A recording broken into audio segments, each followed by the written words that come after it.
반국가 세력들이 윤석열 대통령 구속석방 이후 대열이 흐트러지는 모습을 보이고 있습니다. 아무리 이자들이 삭발하면서 발악을 하더라도 처음부터 승자가 결정된 싸움의 들러리였던 반국가 세력들은 그저 척결의 대상이었을 뿐입니다.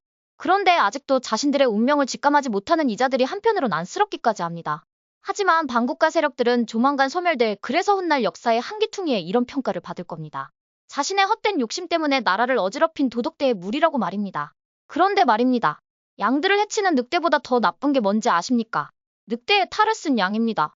국민의힘에서 자신이 보수우파인 척하지만 결국 뚜껑을 따보면 반국가 세력과 한통 속인 자들 말입니다.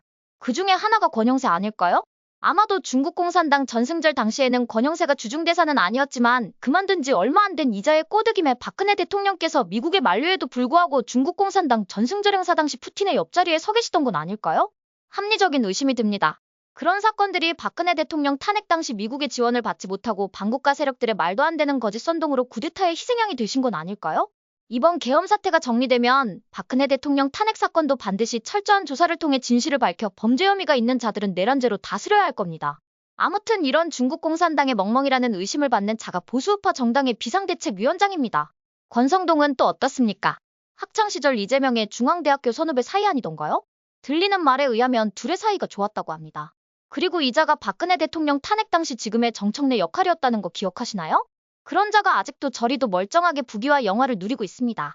게다가 아직도 정신 못 차리고 지금 하는 모습을 보면 양이탈을 쓴 늑대의 모습을 보는 듯합니다. 그리고 이런 자들을 포함해서 노골적으로 반국가스러운 30여 명이 국회의원 배지를 달고 보수정당의 또아리를 틀고 있습니다. 어쩌면 자신의 정체성을 드러내지 않은 채 이자들보다 상위 클래스의 스파이들도 디글디글할 겁니다. 오죽하면 윤상현 의원이 의총에서 국회의원 전원 사퇴해야 한다고 했겠습니까? 이번 계엄 사태를 통해 윤상현 의원을 다시 보게 됐습니다. 우선 종중반국가 세력들에 저렇게 대놓고 저항할 수 있다는 건 중국의 영향에서 자유롭단 건 반증하는 거 아닐까요?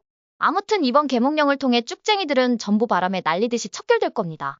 그리고 새로운 보수우파의 정신을 계승하는 정당을 창당해 윤석열 대통령을 중심으로 진정한 보수우파 정당이 탄생되어야 할 겁니다. 어떠세요? 시청자 여러분도 저와 생각이 같으신가요? 그럼 좋아요하고 구독 한번 꼭 부탁드릴게요. 시청해주셔서 고맙습니다. 전 리포터 헬이었습니다.